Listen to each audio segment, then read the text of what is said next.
Bienvenidos a la lectura orante con las Sagradas Escrituras. Solemnidad de la Ascensión del Señor. Hemos caminado ya 6 domingos, 7 con este, en toda la alegría de Jesús resucitado. El Señor que se ha aparecido no solo a los 12, a las mujeres, a los de Maús y en algún momento a más de 500 hermanos reunidos, y hay una certeza: Jesús ha resucitado. Ahora vemos su movimiento de ascensión al cielo. Para ello vamos a tomar hoy el evangelista Lucas en el capítulo 24, versículos del 46 al 53. Escuchemos. En aquel tiempo dijo Jesús a sus discípulos: así está escrito, el Mesías padecerá, resucitará de entre los muertos al tercer día, y en su nombre se proclamará la conversión para el perdón de los pecados a todos los pueblos, comenzando por Jerusalén. Ustedes son testigos de esto. Miren, yo voy a enviar sobre ustedes la promesa de mi Padre. Ustedes, por su parte, quédense en la ciudad hasta que se revistan de la fuerza que viene de lo alto. Y los sacó hasta cerca de Betania, y levantando sus manos los bendijo. Y mientras los bendecía, se separó de ellos y fue llevado hacia el cielo. Ellos se postraron ante él y se volvieron a Jerusalén con gran alegría, y estaban siempre en el templo bendiciendo a Dios. Palabra del Señor. Gloria a ti, Señor Jesús.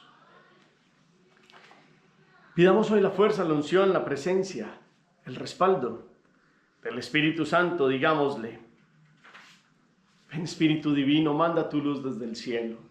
Padre amoroso del pobre, don en tus dones espléndido, luz que penetra las almas, fuente del mayor consuelo. Ven, dulce huésped del alma, descanso de nuestro esfuerzo, tregua en el duro trabajo, brisa en las horas de fuego, gozo que enjuga las lágrimas y reconforta en los duelos. Entra hasta el fondo del alma, divina luz, y enriquécenos. Mira el vacío del hombre si tú le faltas por dentro. Mira el poder del pecado cuando no envías tu aliento. Riega la tierra en sequía, sana el corazón enfermo, lava las manchas, infunde calor de vida en el hielo, doma al espíritu indómito, guía al que tuerce el sendero, reparte tus 7 dones según la fe de tus siervos. Por tu bondad y tu gracia, dale al esfuerzo su mérito, salva al que busca salvarse y danos tu gozo eterno. Amén. Volvemos la mirada al texto para hacer nuestro ejercicio. Lectura, meditación, oración, acción, contemplación. 5 pasos. Donde los ojos se posan en las palabras, pero el corazón reposa en el sentido. Y hoy nos vamos a Lucas, capítulo 24, versículos 46 al 53. De una vez les doy una aclaración. Qué bueno que hagamos las lecturas completas todos los domingos. La primera lectura de los Hechos de los Apóstoles, capítulo 1, versículos del 1 al 11, el Salmo responsorial 46, el Señor asciende entre aclamaciones al son de trompetas, y la lectura de la carta del apóstol San Pablo a los Efesios, capítulo 1, versículos del 17 al 23.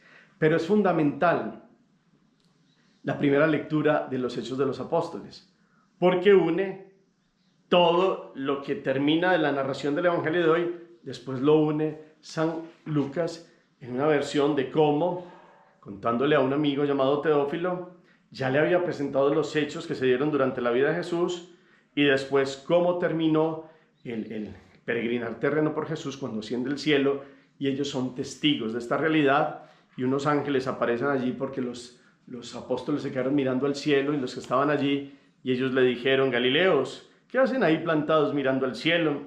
El mismo Jesús que ha tomado entre ustedes y llevado al cielo, volverá como lo han visto marcharse. Entonces nos ayuda para que hagamos también completo todo el ejercicio. Pero en lo que respecta entonces al Evangelio, volvamos a leerlo. 1, 2, 3, 4, una sola vez. Como les, digámoslo así, lo sientan en su espíritu. Pero ciertas lecturas nos van dando detalles. En la primera relectura entonces, ¿qué les recuerda a Jesús? ¿Qué está escrito? ¿Qué pasó verdaderamente en 3 días? Y después de esos 3 días, qué ha pasado para que ellos comprendan quién es aquel que acompañaron. Después les hace la promesa del Espíritu, que les dice hacia dónde los saca y qué pasa allí, en un lugar puntual, cerca de una de las ciudades allí, cerca de Jerusalén. ¿Qué hacen ellos?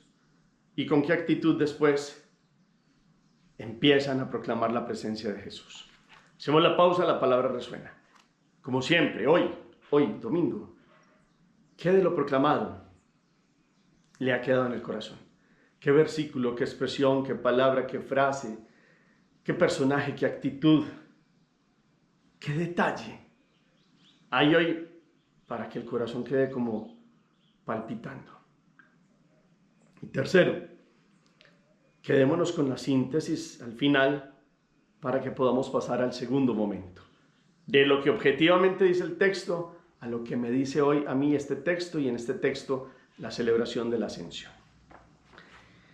Yo aquí les puedo dar algún hilo conductor, algunas palabras, pero eso es muy personal. Qué bueno que hoy miremos que aquel que bajó, que aquel que se encarnó en el vientre de María, aquel que vivió 30 años en su casa en Nazaret, después de haber estado un tiempo en Egipto desde pequeñito, y criarse en Nazaret, y a los 30 años empezar a recorrer los caminos de Israel, anunciando el reino de Dios, la invitación a la conversión, una vida nueva, pues viene el culmen de lo que prometió: pasión, muerte y resurrección. Eso es lo que habla al principio.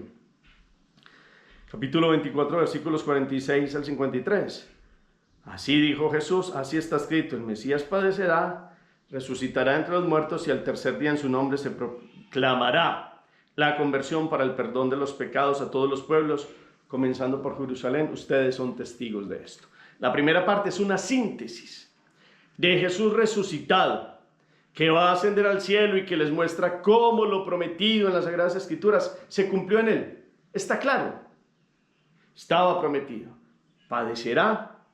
Y entonces volvemos a pensar en Isaías 52, 51, inclusive en Isaías 42, la figura del siervo doliente. Ahí narra todo el padecimiento de Jesús. También los salmos, de alguna manera, empezaban a narrar el Salmo 22 y todo que han despojado sus vestiduras, de este que ha sido traspasado. Verdaderamente se ha cumplido. Ellos son testigos de eso. No se les puede olvidar. ¿Qué viene después? La proclamación de aquel que nació, bajó del cielo, en el sentido no solo espaciotemporal, sino se abajó a tomar la condición humana para volver y levantar la dignidad de la humanidad, del linaje que creó, ascendiendo con la humanidad al cielo, abriendo las puertas del cielo para que el hombre y la mujer de todos los tiempos no se queden sin el sentido de la vida profunda y plena de volver a ser hijos de Dios. Lo que tantas veces me han escuchado: el Hijo de Dios se hizo hijo del hombre para que el hombre volviera a ser hijo de Dios. Ese es el sentido de la redención: levantar otra vez la dignidad de la humanidad y que el hombre vuelva a contemplar que ha sido creado a imagen y semejanza de Dios. Jesús ha recuperado esa semejanza, no para que el hombre se quede aquí en lo rastrero, sin decir que todo sea malo, no. Este tiempo de la tierra es una etapa de la vida, pero sí hay cosas rastreras que no nos dejan levantar la mirada al cielo para que ascendamos con Él y comprendamos que ya ascendió con la victoria. Entonces, en esa síntesis les dice que ellos van a proclamar este triunfo, comenzando por Jerusalén, y ellos son testigos. Después viene la promesa del Espíritu. Miren, voy a enviar sobre ustedes la promesa de mi Padre. Ya se los había dicho en la última cena. Aquí se los está diciendo los 40 días, porque a los 50 días vendrá Pentecostés. Les vuelve a recordar: vendrá sobre ustedes. Por ahora quédense en la ciudad, es decir, cerca de Jerusalén, hasta que se revistan de la fuerza que viene de lo alto. Otra vez vendrá el Espíritu para levantar esta condición de ellos, de temerosos, de postrados. Sí, ahora tienen la alegría de la resurrección, pero todavía están como inmersos en dudas, y vendrá esa fuerza que es un fuego que los moverá. Por eso esta promesa del Espíritu nos sigue llevando a que la próxima semana llegaremos a Pentecostés como una plenitud de la Pascua. Por ahora celebramos hoy un gran acontecimiento, esta promesa con aquel que asciende al cielo. Y después viene el hecho como tal. Los saca a Betania, o sea que están cerca de Jerusalén. Betania es el lugar donde viven Lázaro y Marta. Betania, mirando hacia el norte, Jerusalén está este lado occidental y Betania está al oriente. A la mitad hay unas montañas así como nube y aquí va un torrente, el torrente Cedrón. Y Betania está aquí en la parte alta de la montaña, porque aquí queda pues todo lo que es Getsemaní. Y al otro lado ya está Jerusalén, sobre todo con la montañita y después la explanada del templo.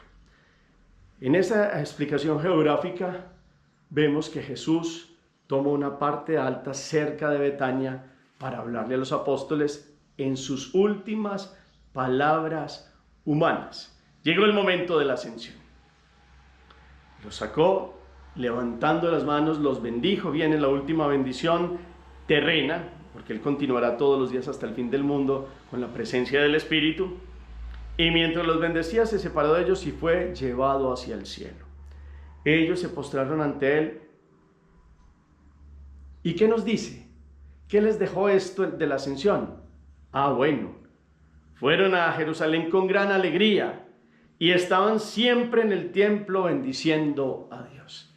Se llenaron de una alegría de aquel que bajó y ahora asciende para ascender con la humanidad, para dar parte de victoria al Padre, porque todo este emprendimiento de recuperar la humanidad para Dios se ha llevado a cabo. Qué bueno comprender este que bajó, que se hizo hombre, que vivió con nosotros, igual a nosotros menos en el pecado, pues hoy nos permite comprender la victoria que ya tuvo en la cruz, pero ahora resucitado, que se apareció a ellos para que ellos creyeran. Ahora asciende a la derecha del Padre. Eso lo vemos hoy sobre todo en la segunda lectura de Efesios, como San Pablo dice que Jesucristo está allí, sentado a su derecha en el cielo, por encima de todo principado, poder, fuerza y dominación, y por encima de todo nombre conocido, no solo en este mundo, sino en el futuro. Y todo lo puso bajo sus pies y lo dio a la iglesia como cabeza sobre todo. Ella su cuerpo, plenitud del que llena todo en todos. Él se ha entregado todo para que toda la humanidad pueda ir a su presencia. Ahora bien, ya está la respuesta del hombre. Queremos ascender con Cristo. Queremos que nuestra vida ascienda. Somos muy amigos y hace parte de la vida de ascender en proyectos humanos, en puestos, en trabajos. Pero ¿cuándo asciende el espíritu nuestro?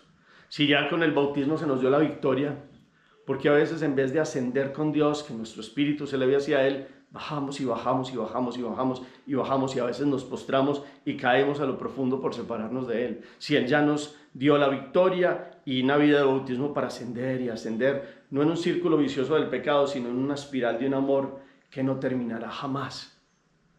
¿Cómo comprendemos hoy esta ascensión? Queremos que nuestro espíritu se levante de las postraciones, que hoy mirando a aquel que subió y está sentado a la derecha del Padre porque pagó precio de sangre, porque se entregó totalmente, porque hizo todo hasta el final, cuando se consumó toda la obra de la redención y después se apareció a los suyos para que no tuvieran duda de Él, que ha vencido la muerte en este palo de la cruz, que ha venido a ser el árbol de la vida, para que ellos comprendan que ahora ya el Hijo se ha entregado totalmente. Sigue la función del Espíritu, que no acabará jamás. El Hijo sigue estando presente todos los días en la Eucaristía, pero vendrá, nos lo dice también hoy, ese que han visto venir, decía en la primera lectura, volverá, como lo han visto marcharse. Pero esa segunda venida no dejará duda, no permitirá que muchos empiecen a decir, ¿será que sí? No, será clara, contundente, para que todos aquellos que han introducido doctrinas llamativas y extrañas acerca de decirse el Hijo de Dios o de ser continuadores de Jesús en otro tipo de iglesias fundadas por hombres, comprenda la humanidad que hay uno solo, que ha dejado una iglesia de la cual Él es cabeza de este cuerpo y que Él volverá. Clara y contundentemente todos lo verán. Ahora el ideal es que lo veamos en el día a día de nosotros. Ahora lo ideal es que sigamos ascendiendo ascendiendo en un anhelo de santidad, porque Él ya nos ha permitido como hijos subir en búsqueda del Padre, que es el que nos ha creado, vivir como el Hijo ha vivido, llenos de la presencia del Espíritu. Queremos ser partícipes de esta obra y de esta victoria. Queremos ascender con el Señor. Hoy el Salmo dice: Dios asciende entre aclamaciones, el Señor a son de trompetas. Dios reina sobre las naciones, se sienta en su trono sagrado, en el trono que muestra el Apocalipsis, y a la derecha del Padre. Queremos participar de esto. Fuimos creados no para existir sin ningún sentido. Este bajar y este ascender nos debe llevar a que nuestro espíritu desde ya ascienda, para que cuando nos llegue la muerte, que es la transformación del ser, el espíritu esté listo para seguir ascendiendo a la casa del Padre. Hagamos oración. Bendito seas, Señor, porque eres grande y glorioso, porque te has bajado tomando la condición humana, has muerto en la cruz, pasión, muerte y resurrección, te has aparecido a los apóstoles y llega el momento de dar parte de victoria y sentarte a la derecha del Padre. Hoy queremos que nuestro espíritu ascienda contigo, que dejemos de buscar proyectos solamente nuestros, que en vez de ascender hace que caigamos y caigamos y caigamos como en un pozo profundo. Achácanos, rescátanos otra vez para que comprendamos cómo debemos ascender en santidad, cómo debemos subir en tu presencia en una vida digna de hijos de Dios, que con los pies en la tierra miran hacia el cielo, porque con todo este proyecto humano y terreno sabemos hacia dónde vamos, hacia el ascenso y para estar eternamente en tu presencia. Amén. Propósito de acción, ¿a qué los mueve esta palabra? Cuéntenos, cada uno haga ahí, bueno, esta ascensión me mueve debo ascender en la búsqueda de la santidad y dejar de bajar y bajar en esto y en esto y en esto. Gracias por el eco que colocan al final del chat. Quedémonos contemplando hoy toda esta expresión de cómo, y mientras los bendecía, se separó de ellos y fue llevado hacia el cielo. Señor esté con ustedes, y la bendición de Dios Todopoderoso, Padre, Hijo y Espíritu Santo, descienda sobre ustedes y los acompañe siempre. Podemos seguir en paz. Demos gracias a Dios. Feliz día para todos.